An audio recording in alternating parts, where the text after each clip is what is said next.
Most of the names are familiar to those who follow politics and government.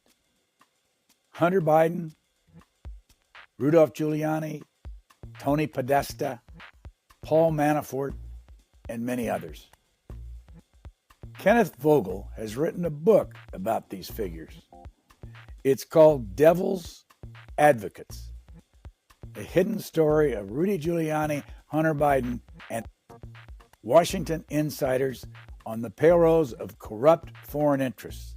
In the publisher Morrow's liner notes on the book, they write, the foreign influence business, comprised of shadowy operators who quietly shape U.S. foreign policy while producing massive paydays for themselves, has existed for decades, often unnoticed by Americans. Ken Vogel is a reporter for the New York Times, previously was with Politico. Ken Vogel, in your new book, you say this: it was hard for reporters like me to trace funds from overseas through daisy chains of bank accounts and shell companies to American law and lobbying firms. Why did you write that? What was the point there?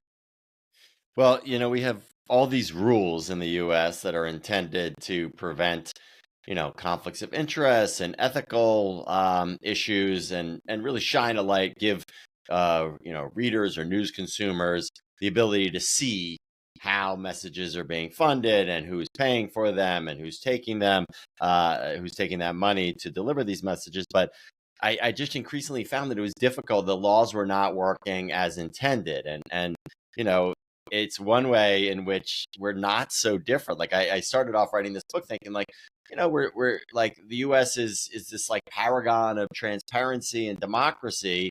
And all these other countries around the world are the ones that have these pay to play cultures and cultures of political opacity.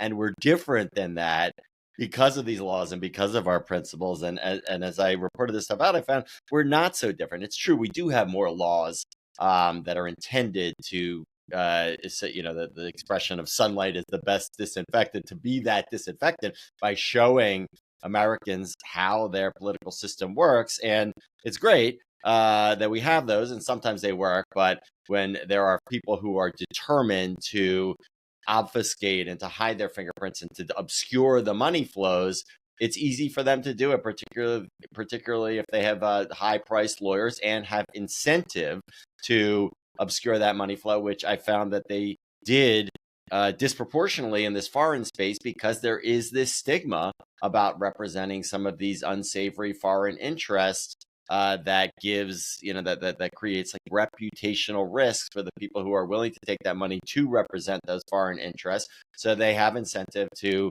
essentially hide or to, conduct that activity sort of under the cloak of darkness. And our laws are simply not, our regulatory regime and laws are simply not sufficient to be able to capture all of that activity.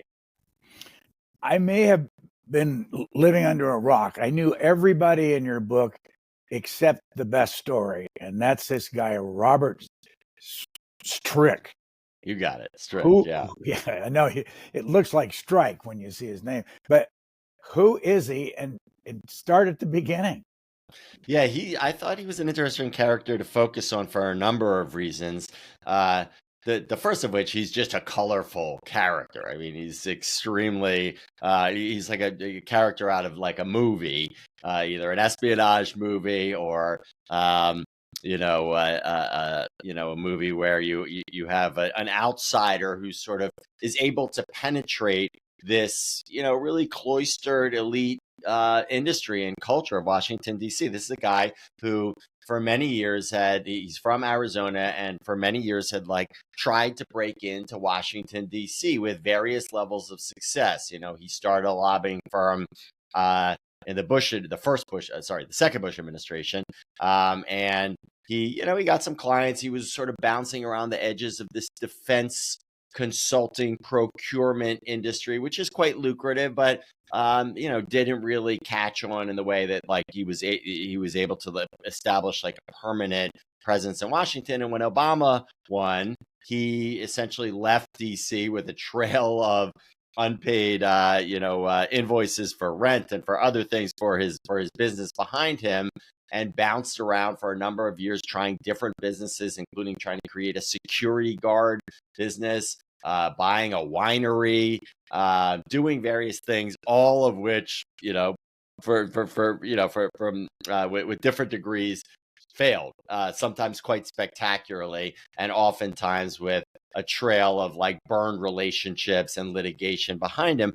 And then when Trump won, or I should back up a little bit, when Trump was running, he had a really, in 2016, that is 2015, 2016, the first time, he had a really difficult time attracting insiders, like the sort of permanent professional class that controls so much of Washington, regardless of who is in power. These are the lobbyists and the consultants who essentially act as like gatekeepers for candidates and for officials who come out of that world of Washington. Of course, Trump did not the first time. He was a true outsider. And so suddenly there was a vacuum.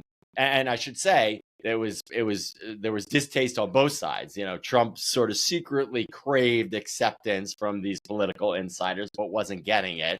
And then these political insiders were thinking, A, this guy's distasteful. B, there's no way he's going to win, because the polls indicated that he was, that there were many Republicans who had a better chance. And then that even if he had won the Republican nomination, that Hillary Clinton was just going to crush him. So suddenly there was a vacuum for folks like Robert Strick to rush in and help. He never worked for the Trump campaign in 2016, but he was an informal advisor for Corey Lewandowski, the campaign manager for much of the early part of the 2016 campaign, and other people around Trump. And it was just enough that allowed him, when Trump won, shocking everyone, to cast himself as like a Trump insider, someone who could help foreign clients and domestic clients navigate this suddenly strange world where this outsider president had come into town in 2017 with almost no connections to this permanent professional class. And there was quite a market for that. Strick and some others found where they were able to charge huge sums to domestic clients, but even more money to foreign clients who had been preparing for a Clinton presidency and were caught totally off guard and wanted to know how Trump was going to approach their different issues and their different parts of the world. And so Strick very quickly, within months, was signing $1 million contract. I mean, one contract he signed in May of 2017. So this is just a few months after Trump comes into office. It's a $5.4 million upfront contract with MBN Mohammed bin Nayef, who at that point was the crown prince of Saudi Arabia and the first in line to the throne, ended up being leapfrogged and defenestrated by his cousin, the younger Mohammed bin Salman. But Strick kept that money, that $5.4 million, and it was just the first of a succession of huge paydays that he was able to collect from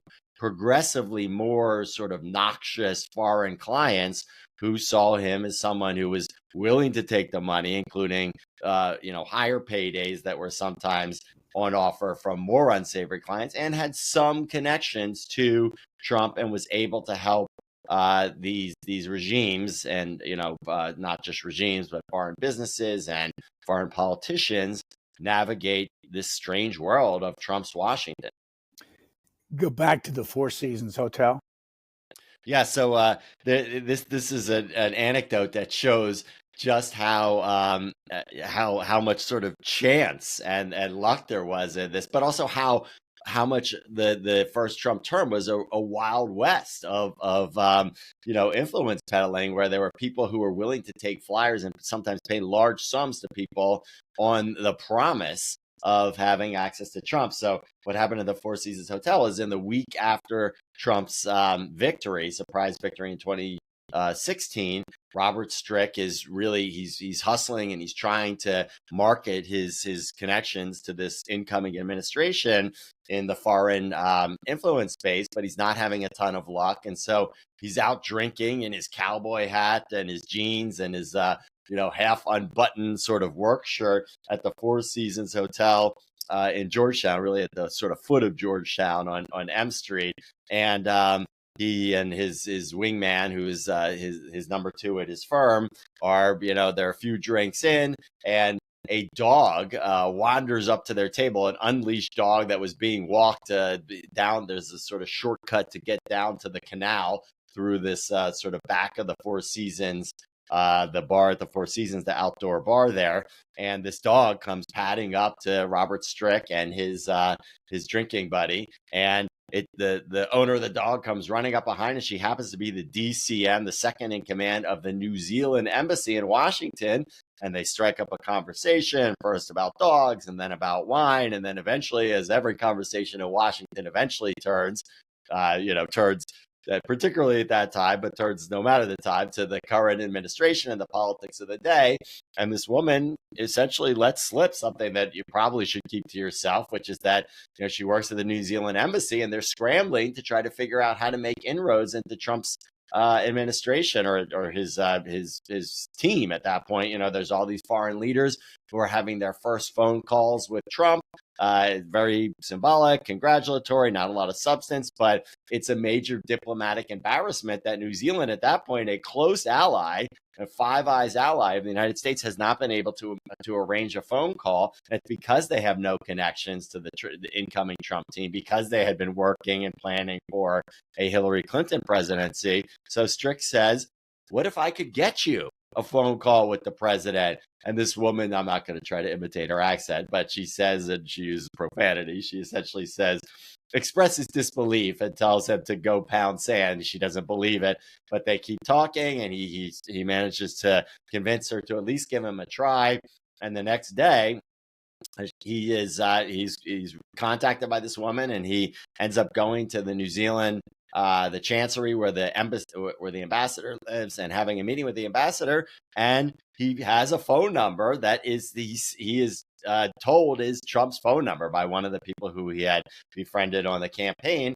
And they call it, and sure enough, it is Trump's phone number. And they try to patch through the Prime Minister of New Zealand. It doesn't work that time, but they're able a couple of days later to set it up. And that became the genesis for Strick's first foreign contract with the New Zealanders for $40,000 a month, which, sounds like a lot, is not a lot in that world of foreign lobbying, but it gives him that entree. It's sort of a little bit of a proof of concept where he's like, oh my goodness, like this, and not just him, but like others in the foreign influence space and the New Zealanders, foreign officials, realizing this administration is not like any that we had seen before. And if you want to get access to it, you don't go through the traditional diplomatic channels. You find someone like Robert Strick, who just knows someone who has a phone number that can get you right through to Trump, which in many ways is better than having a DCM and an embassy contact someone on the transition team or someone for the State Department landing team, the way it would traditionally work. And that was a huge financial opportunity for Robert Strick and others like him, who were sort of hanging out their shingle for the first time during the first Trump administration, as people who could be that connective tissue between foreign officials or foreign interests or domestic interests and an incoming administration in a way that bypassed many of the traditional safeguards, frankly, and gatekeepers that are set up for good reason, because we don't want to have this type of scenario happening where anybody who is able to pay someone who's in Trump's orbit to get the cell phone number of the president are able to connect with him. And it also showed that, Trump was going to approach foreign policy in a very different way, where it was going to be whoever talked to him last or whoever had his ear, he was willing to give them an audience and perhaps consider dealings with and alliances with non-traditional U.S. allies. In this case, the New Zealanders, of course, are a traditional ally, but there are plenty of people. Kim Jong-un comes to mind, another one who we talked to, not during the transition, but another one who we talked to eventually. But he also talked to, during the transition, the leader of Taiwan, which was a huge no-no and quite explosive. And that also transpired because the Taiwanese had hired Bob Dole, the now deceased but former senator, who had made a quite lucrative second career as a foreign influence lobbyist. And he was working for the Taiwanese, and he had connections to Trump because he was, I think, the only former Republican presidential nominee who endorsed, or maybe the first at least, who endorsed Trump's campaign. So he had some ties in Trump world, and he was able to connect the Taiwanese for this very valuable phone call for them, because it put the Chinese, the regional rivals of Taiwan, obviously, on their heels in a way that also signaled to the sort of foreign policy apparatus, this is a whole new ball game. Trump won, and I think we've seen a continuation of that, perhaps even more so under Trump too. Robert Strick then, after he met the New Zealand ambassador and they brought him on board, he had a big party. Yeah, another very Trumpy technique that Strick wielded in a quite effective way. So he told that, he was helping the New Zealanders out and helping connect them to people around Trump's orbit, but he basically sold them on this idea that, like, if you want to make a big splash in Trump world, the way to do it is to have a big party. And with the inauguration upcoming, that was like seen as the perfect opportunity. And so I actually went to this party. New Zealand hosted this party that Robert Strick arranged. That was like one of the big parties around the first inauguration of Trump, which again shows that official Washington still was kind of holding its nose a little bit. And so there was room for untraditional actors to break in and fill some of these roles that, are usually handled by more established players. Not that the Kiwis aren't established players in Washington, but like they had never had like the big inauguration party. And in fact, they were able to because of Strick, and it attracted a number of prominent people in Trump world, incoming administration officials, top Republican members of Congress, Steve Bannon, who was the close advisor to Trump, and they all came to this party at the New Zealand embassy that Robert Strick hosted and pulled off. That was again seen as something that was like of great value to the New Zealanders, and this is. To set the context here, Brian, for your listeners, and they might remember that like Trump had come in, and Trump was, seems like so quaint, but at the time, Trump was really upsetting like geopolitics because he was threatening to tear up this big trade agreement that Obama had negotiated. Actually, Obama and Hillary Clinton, as Secretary of State, had helped negotiate the Trans-Pacific Partnership, of which New Zealand was a party. And this was like of great benefit was going to be of great benefit to the New Zealand economy. And Trump was threatening to tear it up. And so Strick hosted this party that attracted a number of people who would be influential in Congress and in the administration in helping to set the Trump administration's trade policy. Now, ultimately, it didn't do a whole lot of good because Trump did follow through on his promise to tear up that partnership. But through Robert Strick, the New Zealanders did start building some of these relationships that ended up helping them with other things around the edges of the then defunct trade agreement, including visa programs, travel programs to the United States that they were able to get their way on. And so I think that's a story that shows both like the way that Trump had changed things and thrown traditional alliances on their head and done away with them, shows in some ways the limits of lobbying, this type of lobbying, that even if you are able to get the access, it doesn't guarantee the result, but also shows the effectiveness of that, the types of relationships that are built through this type of lobbying, that even if they don't get like exact, their top big ticket item, they're still able to utilize those in a way that is effective and financially beneficial for the client. Please excuse us for interrupting. We'll continue our conversation in a minute. I want to jump ahead on Strick just for a moment, where you write later on in your book, over the course of a single presidential term, the self-styled cowboy lobbyist who started the Trump era using his mom's credit card to pay his bar tab said that he reported to the IRS that he had cleared $61 million in profit. You question that figure. Yeah, and this kind of gets back to your first question about the difficulty in tracing the money. Because, we have this Foreign Agents Registration Act, which is the seminal law dating back decades, actually, the pre early World War II period. But it is supposed to capture all of the essentially all of the money coming in to these foreign lobbyists and all of the activities that they engage in on behalf of their clients, who they contact, what they do, what issues they're pushing. But it is deficient in many ways. I mean, this some of this is you couldn't expect a law that was written and passed in 1938 to capture the type of sophisticated influence campaigns and money flows that we see today. But Robert Strick reported a lot of money that he made. He disclosed it through this Foreign Agents Registration Act. But there's a lot of stuff that he was doing, and that is not just unique to him, but that a lot of these foreign lobbyists do, that is not captured under FARA, including being a connector on business dealings, where you're putting your foreign client in touch with an American company that they then sign a deal with, and you maybe get a cut of that deal. And that's quite common. That's something that Robert Strick did. That's something that he, claimed to me was quite profitable and made up a significant chunk of that $61 million, but was not captured under FARA. So when you get in a situation like that, unless you see someone's taxes or something comes out in a lawsuit, it's these claims of how much was paid are often just that, claims, and impossible to verify. Why did you talk to his mother, Diane?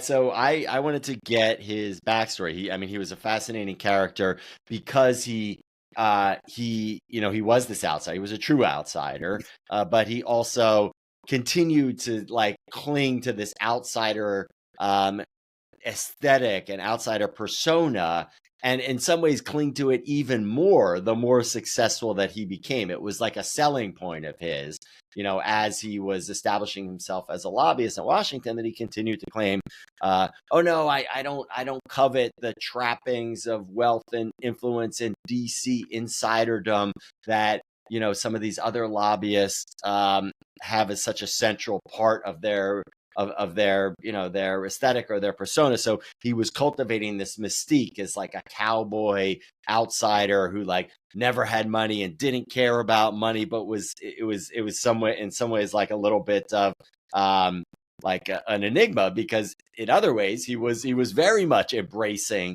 that lifestyle, and he was going to Cafe Milano and using the upstairs private rooms. This is the very Tony expensive Italian restaurant in Georgetown. And he was throwing all these big parties that seemed, and throwing around money, to pay for huge bar tabs and restaurant bills and a lot of fancy cars and trucks and property, in a way that did seem like he was coveting and enjoying the trappings of success. So I thought that talking to his family and his mother and people who knew him growing up would maybe shed some light on this, what seemed to me to be a bit of a paradox. And it was interesting because his mother also sort of had this chip on her shoulder as someone who didn't have all the finer things and wasn't able to first of all, I will say that it seemed like he had quite a comfortable sort of middle class upbringing. Both of his parents, his mom was a teacher, his dad was a college professor. So it was not an insider by any stretch. He was not super wealthy by any stretch, but was comfortable enough, and it wasn't like a hard scrabble up by the bootstrap story. But it was one where his mother also, his mother sent him to a fancy private school in Phoenix, and you could tell there was sort of class resentment or class envy there, because they were exposed to the very affluent sort of world of well-connected Arizonans, and many of Phoenix and many of the sort of great families of Phoenix sent their kids to the school, including many politically connected families. So he was seeing this is how the other half lived, and he was seeing and sort of coveting the sort of trappings of political success. There are a lot of political scions at this school, including the son of one of the families who had represented, the father and grandfather had represented the Phoenix area in Congress for many years. John McCain, there were ties with McCain supporters to the school, and so it was interesting to hear the way that Strick had like exposure and visibility into this world, and he sort of like internalized some of it and understood, so that even as he was an outsider, he sort of understood some of the mores of the way that political power worked, in Phoenix and in the West, but also in Washington, in a way that it sort of like he has these great instincts that I found so fascinating, that he was like able to understand, like almost intuitively, like where the power or the money in a relationship or a dynamic came from, and to get close to that power and sort of tell the people who had that power, had that money, what they wanted to hear in a way that was like endearing to them. And I think is something that is, while he is sort of unique, I think, sui generis as like as a lobbyist, like there aren't a lot of others who are like him. I think that like those skills are quite important to lobbying generally, and particularly in foreign lobbying, where you're trying to explain, in some ways, like you're trying to explain from an outsider perspective how the power flows in Washington and how you can position yourself to get what you want. So while his background is untraditional, in some ways it helped him develop some of these instincts that are so critical to success in lobbying. And by the way, they're not all like good. I mean, like there's an element of sort of BSing where you're trying to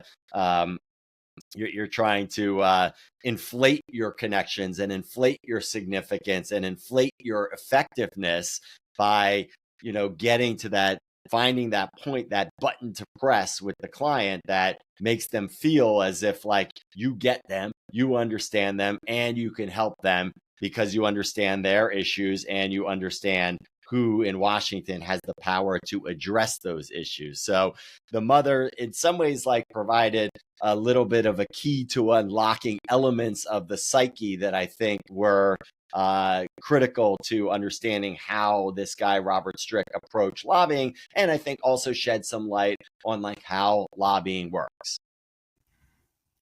Where is he today? How much money is he making?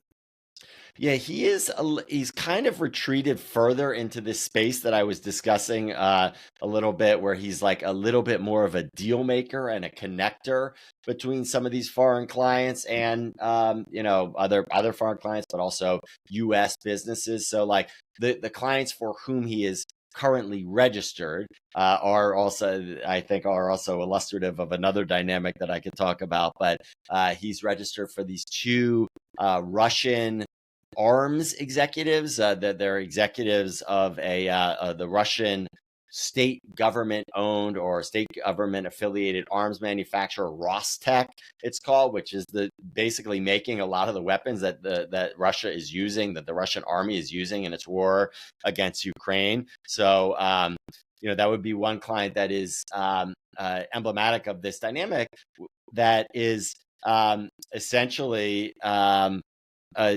it plays itself out in like an inverse relationship between the level of sort of prestige of a client and the amount that they're willing to pay, being that like the less prestigious and the more like toxic a client is, the more they're willing to pay. And that's, both because they're the US lobbyists who are in this space realize that there's a reputational risk to representing a client who is going to attract controversy and be sort of scandalous, and also and so therefore they're going to want more money to do that. And also some of these clients that are willing to pay that type of money have more money and have more to lose. So in this case, these two Rostec executives are sanctioned by the US government for their connections to Putin. One of them is apparently quite close to Putin. And Strick was probably among the few lobbyists with any, real juice who was like willing to take them on. But in so doing, was able to reap a significant payday, it looks like, from the lobbying forms. You can't exactly tell because he did it in combination with another lobbyist lawyer, but they were paid at least 2.6, or the contract called for at least $2.6 million in payments during a relatively short amount of time. So that would be an example of one of the clients that Strick is currently working for. He has other clients also in this sanctioned space, which is like a quite lucrative growth area in the influence industry, because Trump, and even before him, Biden, and I should say this actually started under Obama, where sanctions were like increasingly used as a tool of diplomacy, sort of the stick to the carrot of other types of diplomacy. And so, the more people are sanctioned, the more money there is in trying to get people off of those sanctions, and that's an area that Strick has become something of an expert in. You sent me to the Google, as I call it. Excuse me.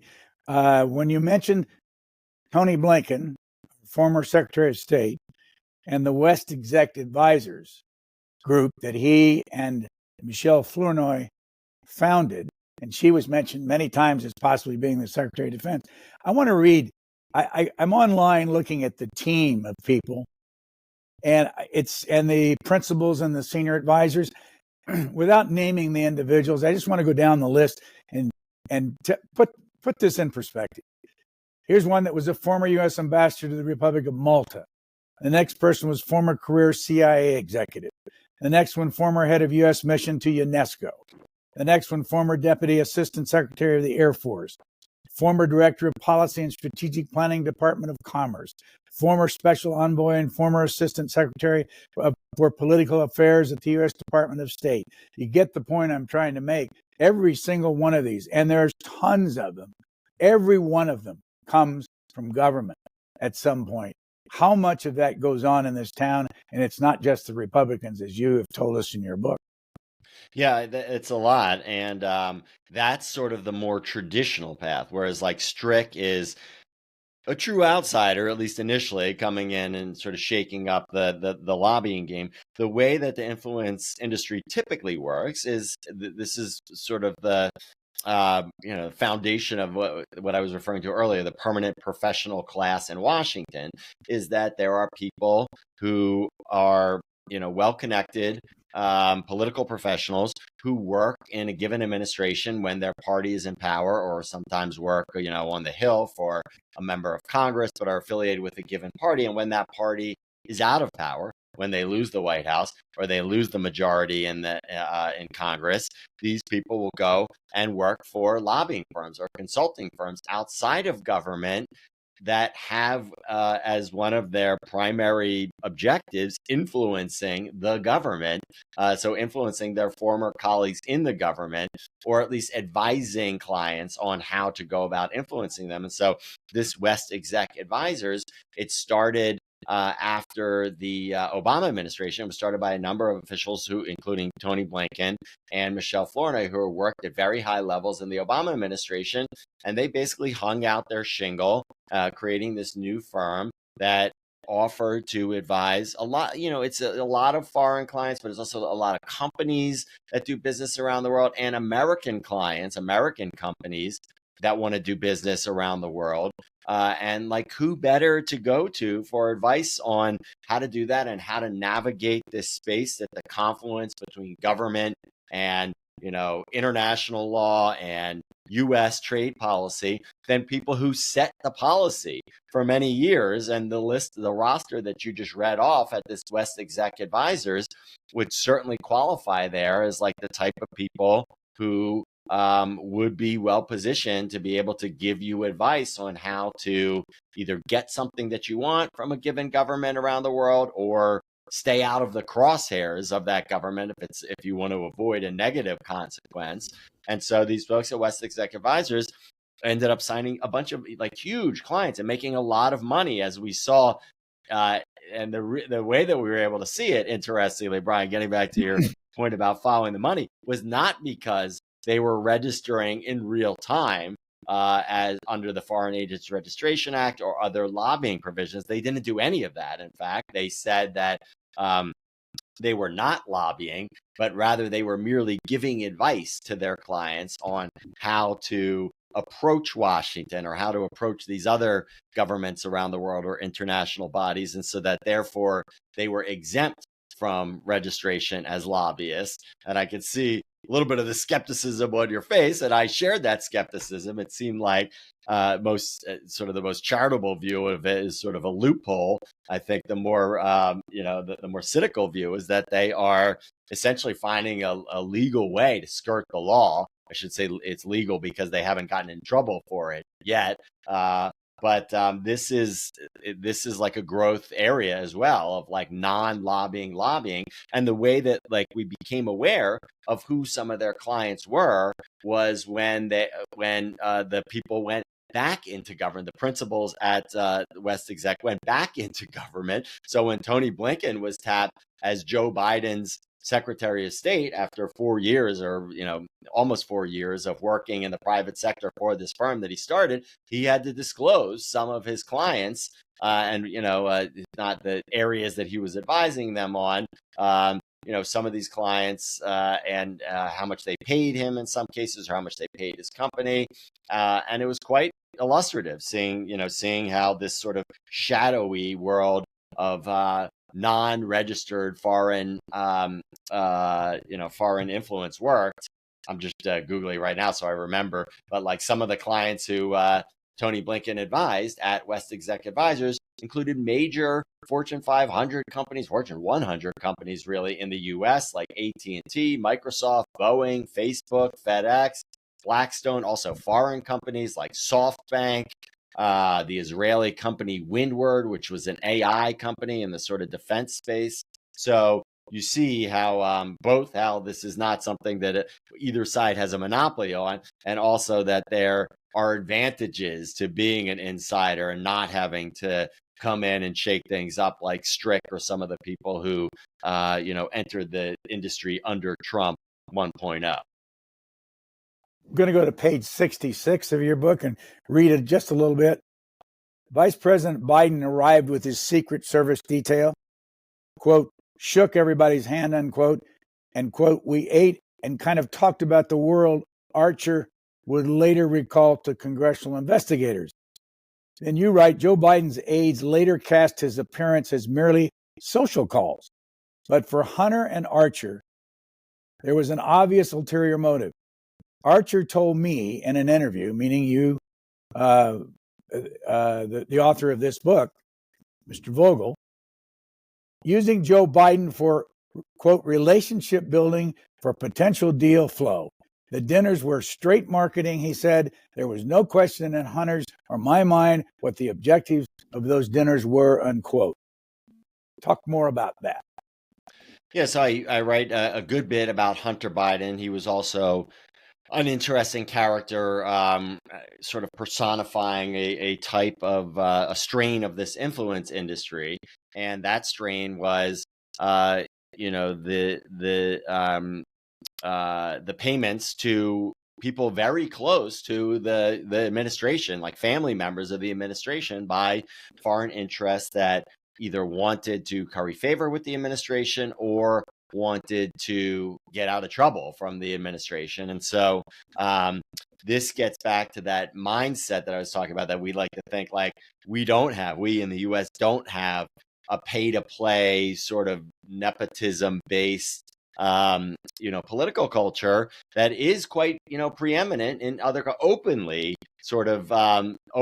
guiding the politics of a lot of countries and a lot of other parts of the world, including the post-Soviet world, including parts of the Middle East and Asia, where there is this mindset that like if you want something from government, the way that you get it is you just throw a bunch of money at someone around the government, and whether it's the ruling officials' family members or whether it's their close advisors. Another main character in the book is Rudy Giuliani, who was Trump's personal lawyer and very close to Trump during the first term.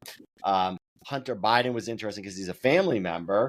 And, Hunter Biden said, obviously this became quite an issue during Joe Biden's presidency. Even before that, during the presidential campaign, Republicans were, claiming that Hunter Biden was influence peddling.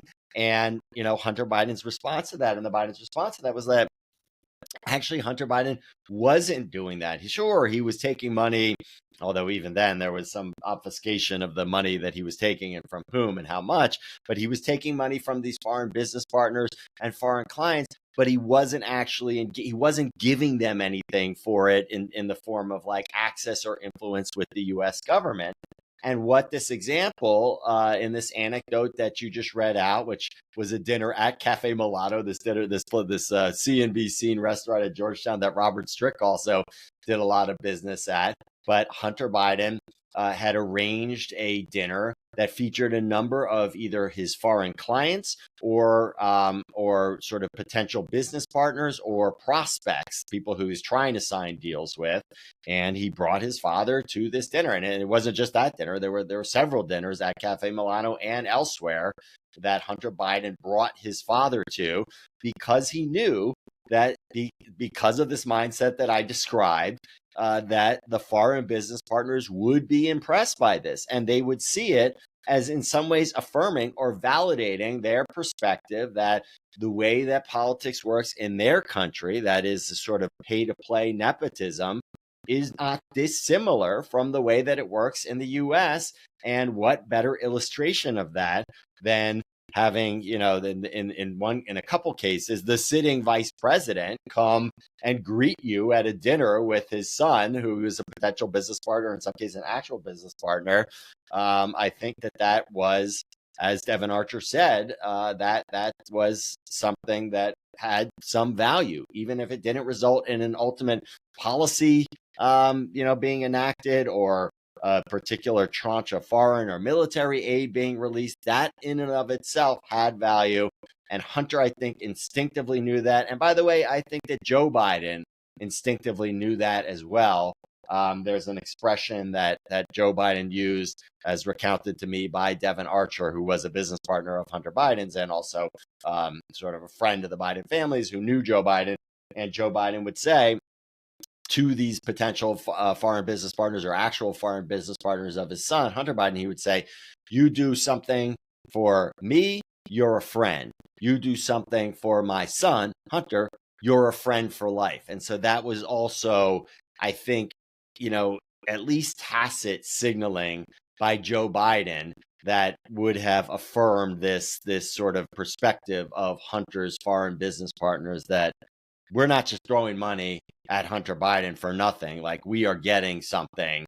And whether that something is, again, an actual policy or just this sort of aura of protection or of being an insider, or whether it's something that they could just use for domestic purposes, a selfie with the sitting vice president. You go back to wherever, Kazakhstan or Russia or Ukraine, and you show that selfie, and that's essentially telling your prospective rivals or your prosecutors who might be looking into you, hey, I'm protected. I have important friends in high places and an important ally that you should think twice before, crossing swords with me.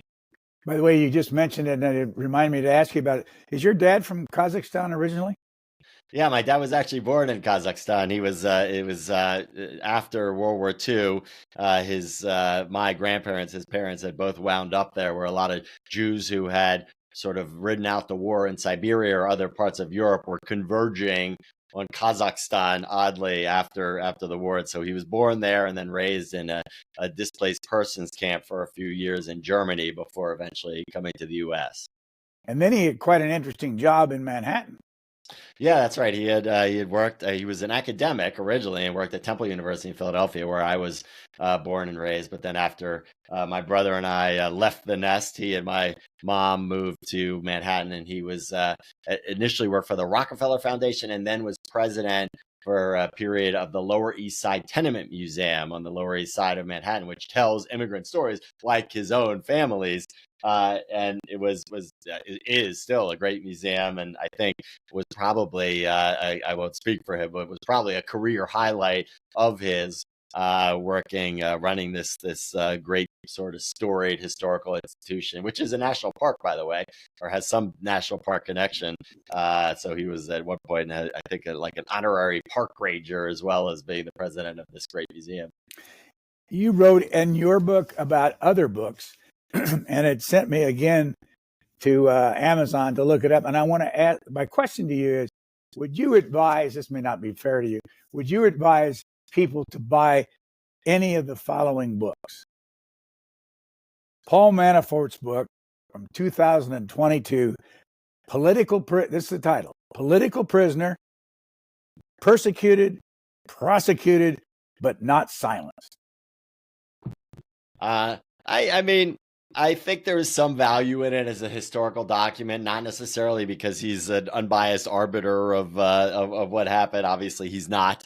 But I did think there were some interesting insights about his relationship with Trump, and also like the book in and of itself, which came after he was pardoned. And by the way, Paul Manafort is a central character in the book because he in some ways like invented this type of lobbying, this type of like foreign lobbying and influence peddling, and also was like quite influential in sort of shaping American lobbying, domestic lobbying and political consulting, but ultimately got crosswise with the US government because he had failed to comply with a number of laws, including the Foreign Agents Registration Act related to his work in Ukraine, and was convicted and served time in prison, federal prison, before being pardoned by President Trump, who he was close to because he had run his campaign in 2016.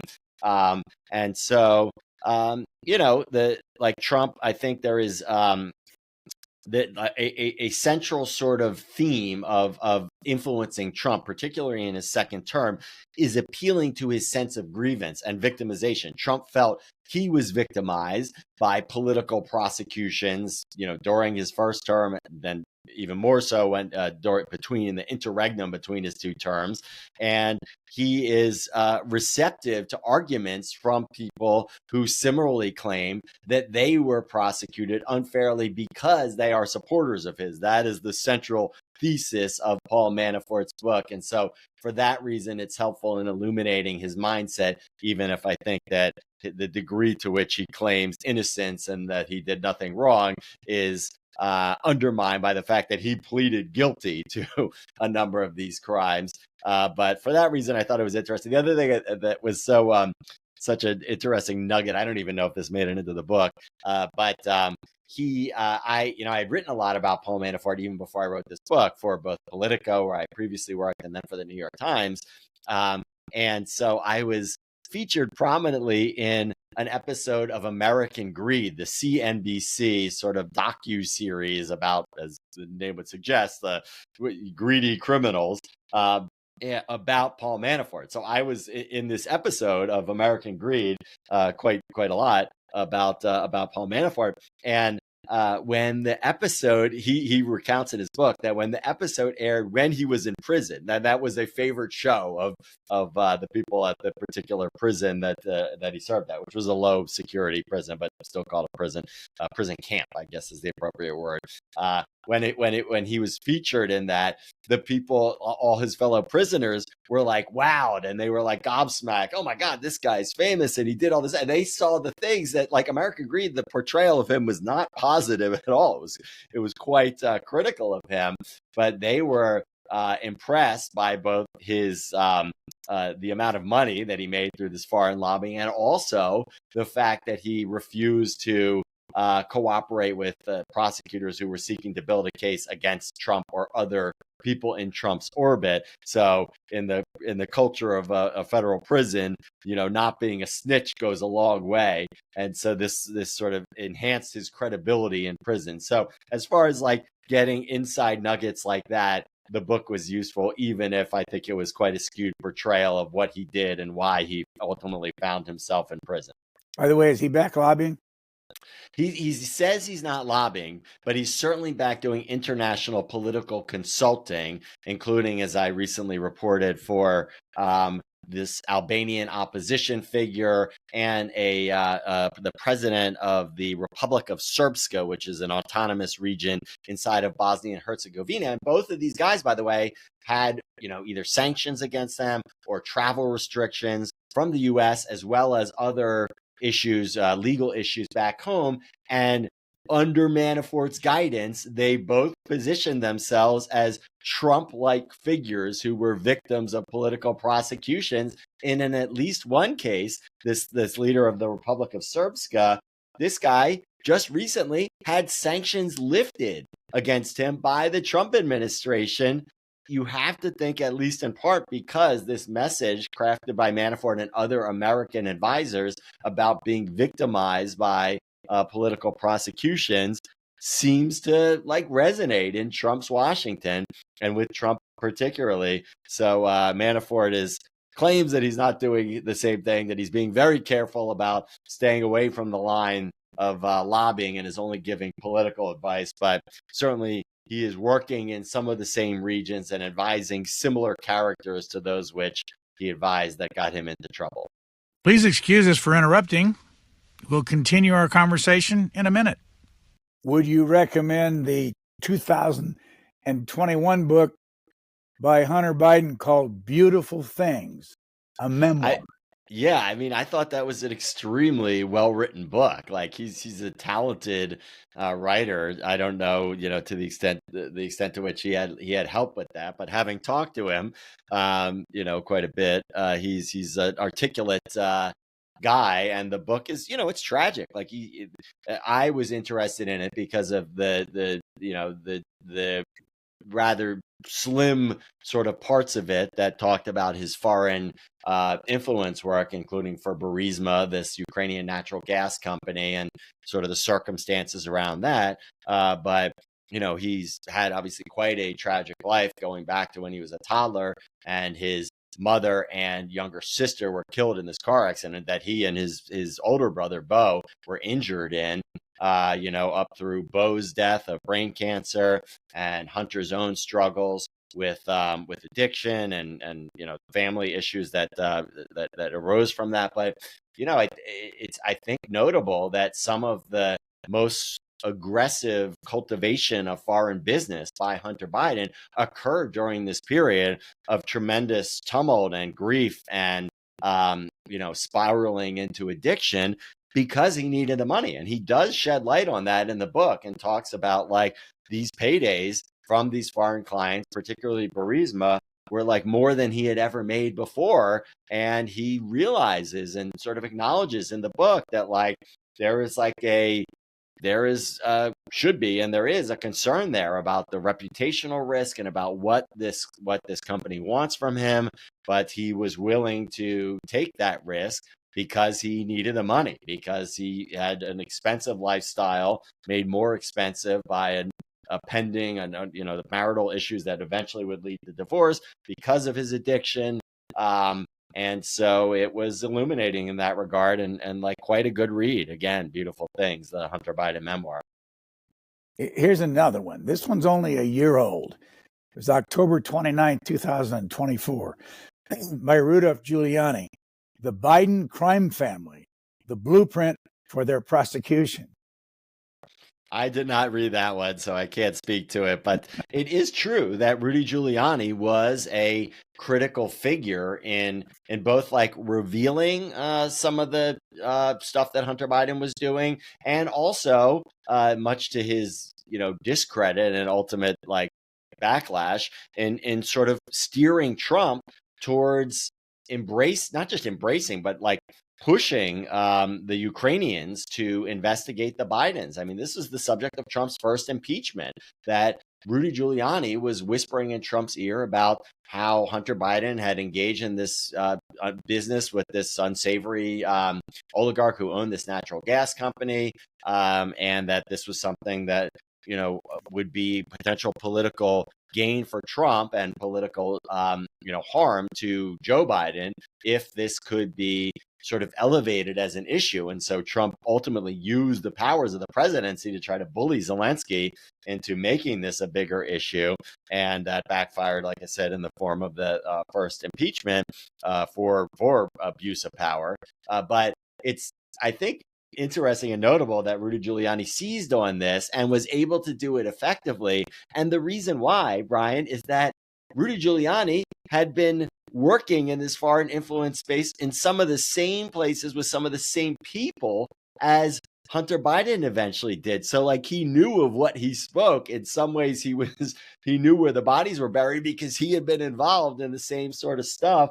And the idea that he could cast Hunter Biden as like doing unsavory business is sort of the height of hypocrisy, because Rudy Giuliani was doing some of the same business. In fact, there's one instance that I get into in great detail in the book where Hunter Biden was working for a Romanian real estate magnate who was the target of a prosecution that was being pushed by the U.S. government, not just by the U.S. government, by Joe Biden as vice president. And the Obama administration was pushing the Romanian prosecutors to go after this sort of like post-communist oligarchic corruption. And the one of the lead targets of it hired Hunter Biden to try to help get him out of trouble. Hunter Biden eventually brings in Louis Freeh, the former FBI director, who's close to the Biden family, but also close to Rudy Giuliani.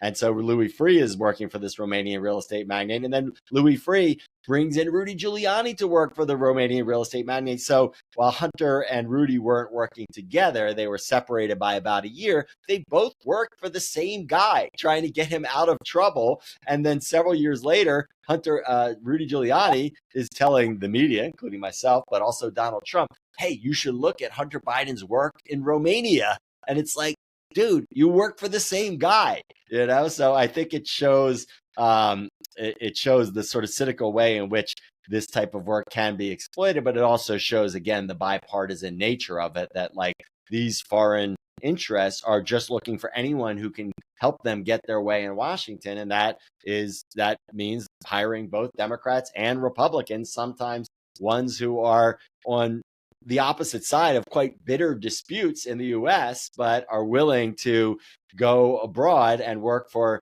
not the red team or the blue team in the US, but the green team. And by the green team, I'm using my fingers to show the money, the money expression for your listeners who can't see me. You see a number of these examples where there are people who are political foes in the U.S. working for the same foreign clients because they're willing to set aside their differences because the paydays are large enough. You quote a man named Ben Freeman as being a watchdog. I looked beyond that and found him in the Quincy Institute, which in itself is an interesting place. But here's a quote from your book. The Biden administration is filled with DC insider types who are easily accessible by lobbying firms in a way that the Trump administration wasn't. Yeah, and I think that gets to this dynamic that we discussed earlier, where Biden was a creature of Washington, and not just a creature of Washington, I should say. Like he was sort of a creature of the swamp, and the people around him were not just his family members, but like the Tony Blinkens of the world. Like the Steve Ricchetti is another longtime aide of Joe Biden, who became a top White House aide when Joe Biden was president. He was a lobbyist. I mean, he and his brother were lobbyists, and they represented major American companies and healthcare concerns. And that didn't bother Joe Biden because it's just sort of the way that things work in Washington, this revolving door between the types of folks who work at West Exec and then go into the government, or the Steve Ricchettis of the world. So, in many ways, Joe Biden was like much more predictable to foreign interests because he had decades of work on the world stages, in some ways like a true like statesman, expounding and pushing traditional American foreign policy objectives and interests.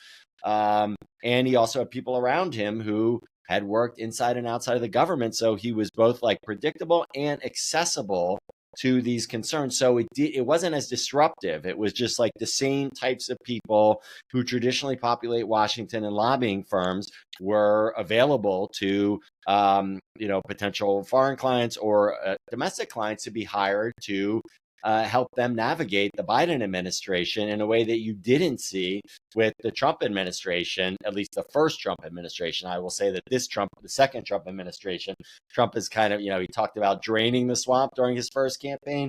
He's kind of created a whole new swamp during his second presidency. But Joe Biden just functioned in the traditional Washington swamp.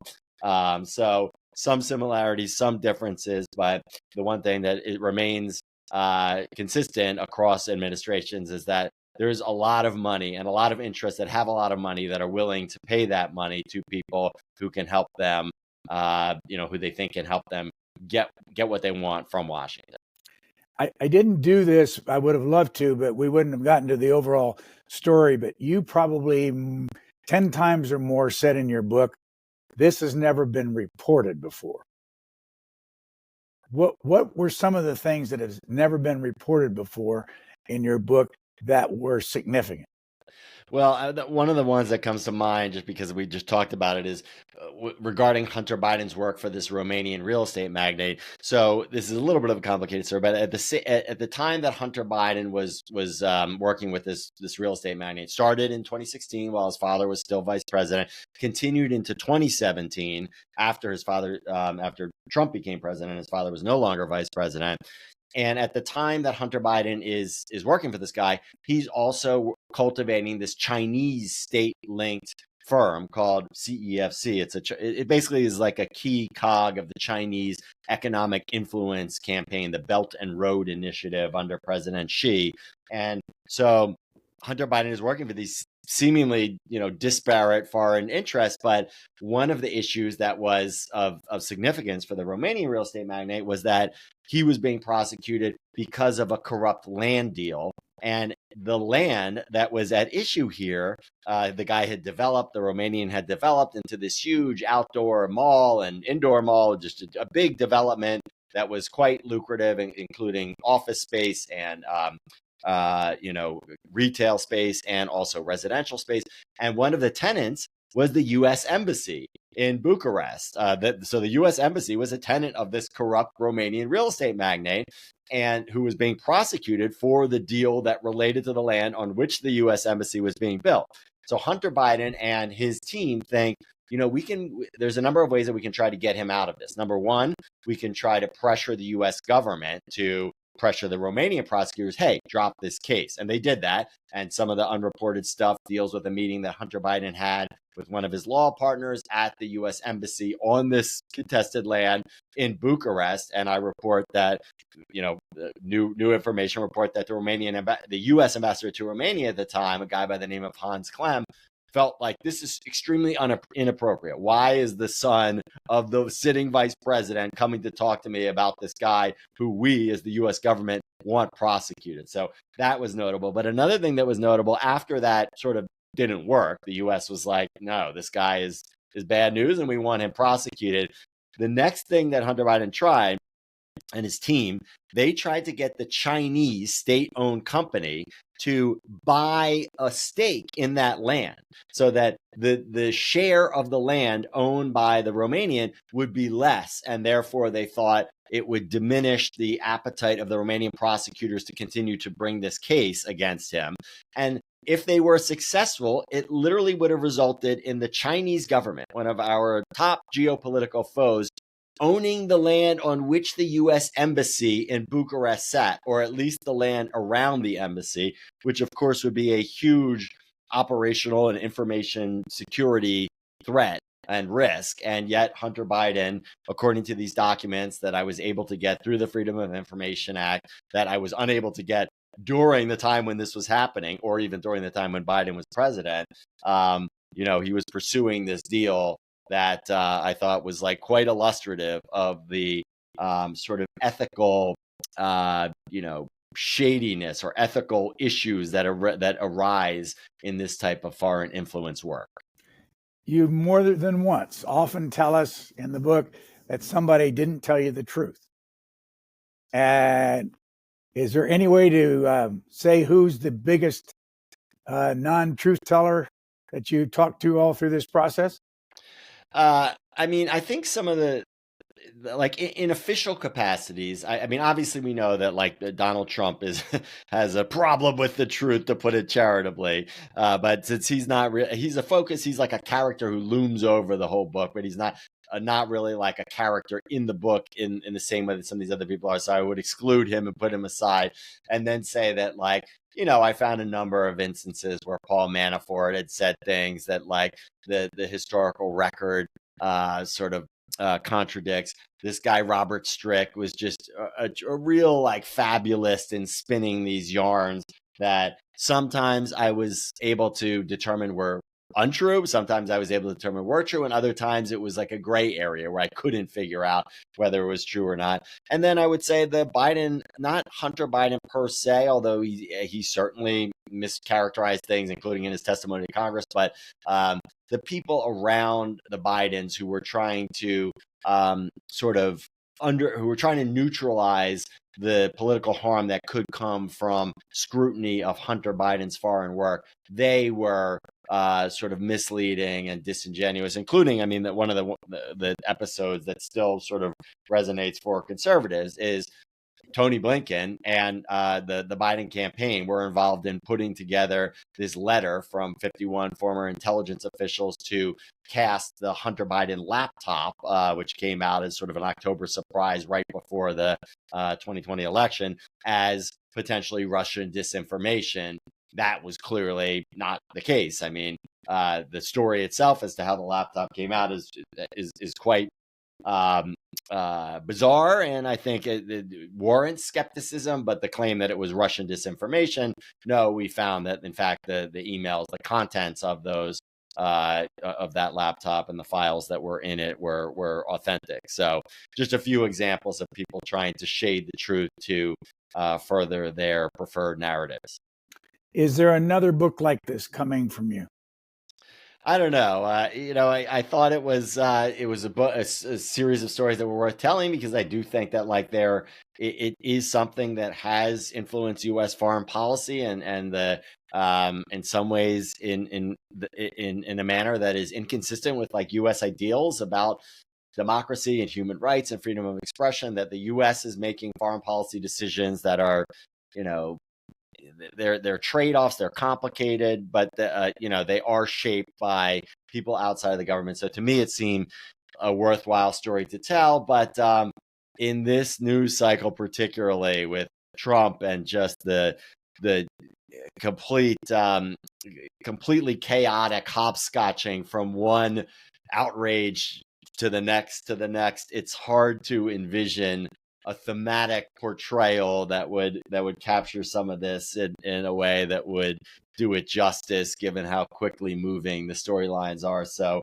I think if I was going to do another book, I'd wait until after Trump is gone. I have to say, one of the hardest things to swallow is that these people were taking millions and millions of dollars to try to create an image from these countries that they had better human rights than they do. And so seems like the only people that get shortchanged on this is the American people. Yeah, the American people and the constituents, the people of these far-flung countries who in some cases are having to deal with oppressive regimes that for whatever reason the US is not only not pressuring to end, but in some cases is backing, because they are either seen as the lesser of two evils, or they are making some kind of like personal appeal, in this case to President Trump, based on grievance or ego or vanity or whatever. And it may serve in some cases like narrow U.S. foreign policy objectives in a given part of the world, say having access to a critical resource, a rare earth or something like that. But in other ways, the U.S. taxpayers are footing the bill for military assistance to countries that are anathema to U.S. values and that are treating their own people quite badly in a lot of cases. And that is, sort of a type of realpolitik that we've seen, for much of the history of the United States of America. But I think it's worthwhile to consider that, like, there are factors that are being considered in these decisions about about which countries to back or which regimes to support or which regimes to push for the ouster of, that are not necessarily just the black and white, the pros and cons of what's in the interest of the U.S. or the people in these countries, but are essentially backroom deals that are determining how U.S. foreign policy is exercised in a lot of parts of the world. Ken Vogel, we're out of time. The name of the book, Devil's Advocates: The Hidden Story of Rudy Giuliani, Hunter Biden, and the Washington Insiders on the Payrolls of Corrupt Foreign Interests. Ken Vogel, thank you very much for your time. Yeah, it was a pleasure to be with you, Brian. Thanks for tuning into this week's Booknotes Plus podcast. If you have a moment, please consider rating and reviewing us wherever you listen to podcasts. Your feedback will help others discover the program. And don't forget to share this episode with friends and family. For the latest on new episodes, schedule updates, and more, follow us on X @C-SPAN Radio.